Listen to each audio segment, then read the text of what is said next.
Dental Fuel, the podcast that focuses on what no one else is talking about: mistakes. The dental world is full of before and afters, and no one is talking about the middle. Dental Fuel brings you the unspoken in between. Dental Fuel is brought to you by Doctors Disability Specialists, a team dedicated to helping dentists and physicians with disability insurance, life insurance, and comprehensive business planning. From owning a practice to now working on her own, Dr. Johnson talks about team mistakes that she's made and how she won't make those mistakes again. Let's tune in. What does your team look like now?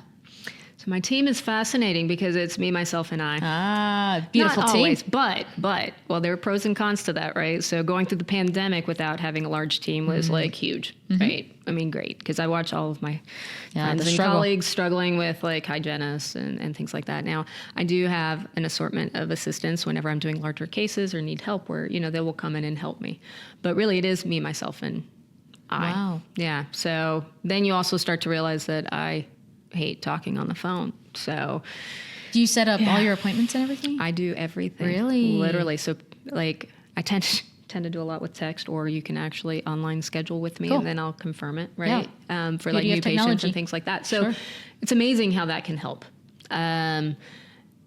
But it's kind of cool because I call all of my patients, right? Like I have a conversation with them. So it's even like a pre-screening. So I get to know them, what their needs are. I can schedule appropriately. I know if it's going to be a limited exam because we have to be problem focused on something. I know if they're going to need a ton of work. I know if they've been regular in their care.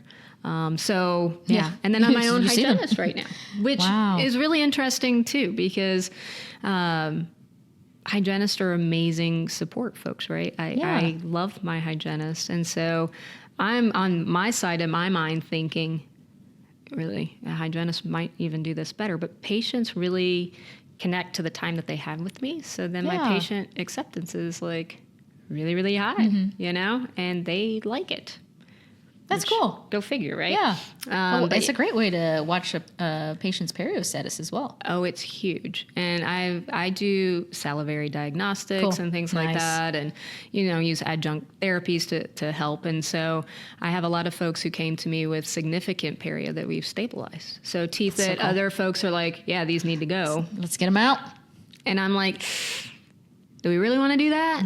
I'm not so sure. Placing implants and folks with poor periodontal health, those implants don't last as long. Right.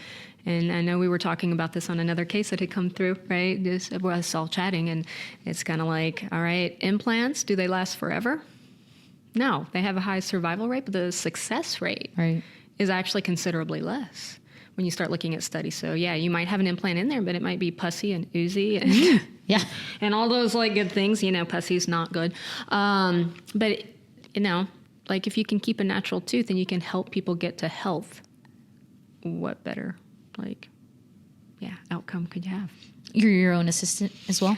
I am. And some days I'd like to fire myself. Yeah. I'm the worst assistant. So I use a dry shield. Okay. Which is amazing. Yep. I use rubber dam. Yep. Which is amazing. I'm a rubber dam fan. Right? I mean, a lot of people don't want to do it or deal with it, but it really, it elevates your dentistry. Absolutely. It keeps your patients safer, and you deliver better care. Yeah. So that's a whole nother I could talk about rubber dam all day. I love my rubber dams. Me too. And my dry shields. Protects the airway, keeps the tongue out of the way. I mean, dry shields are great as well too. But man, that rubber dam, I just hated it in dental school. Did everything I could to not use it. Right, which is where people leave, and then they're like, "Oh, I can just use cotton rolls in my assistant." Exactly. And honestly, I don't know. I wish people would have been more forceful on me in dental school, but now I use it and I love it. Yeah. I don't see myself doing it any other way. My assistants love it as well too. Well, that's the thing. I mean, the procedures go so much more smoothly, and it's just better. So rely on that. It's been really interesting because when you're talking about like operating procedures and becoming more efficient, like I now really understand, really understand what my assistants have to go through. Setting up. And so it's like a lot of thought process has had to go into it. So like my documentation of like your standard operating procedures, clinical operating procedures has definitely improved for the day when I might have more than one chair if I elect to buy the practice that I'm in now when he's ready to sell. Oh, okay. Or if I do a scratch start and take my patients that I've built and then, go to a place that I then create. So I want to circle back on that thought here in a little bit. But when you were in your own practice in Florida, you had a team there. I did. I had 4 chairs. I had a front office person, 1 hygienist, and 1 dental assistant. So, what mistakes did you make with your team? Making sure everybody was on the same page. I think not having a clear vision initially, just kind of stumbling through things. They didn't really know who I was initially, and I did buy my practice younger. And it was a transition where there was no transition. Literally, like, we signed the papers, the doctor was gone. I was in the next day. Like, we weren't there together at all, ever. Which is more common now. Yeah. It is. And I mean, that can be good or bad, but, the staff really didn't know. So they were told, like, the day after, or the day that we signed the papers. So, like, the next day, like, here's the new boss. So I think setting up like your vision ahead of time, where you want the practice to be, was huge. And then making sure that the people who were on the team were ready.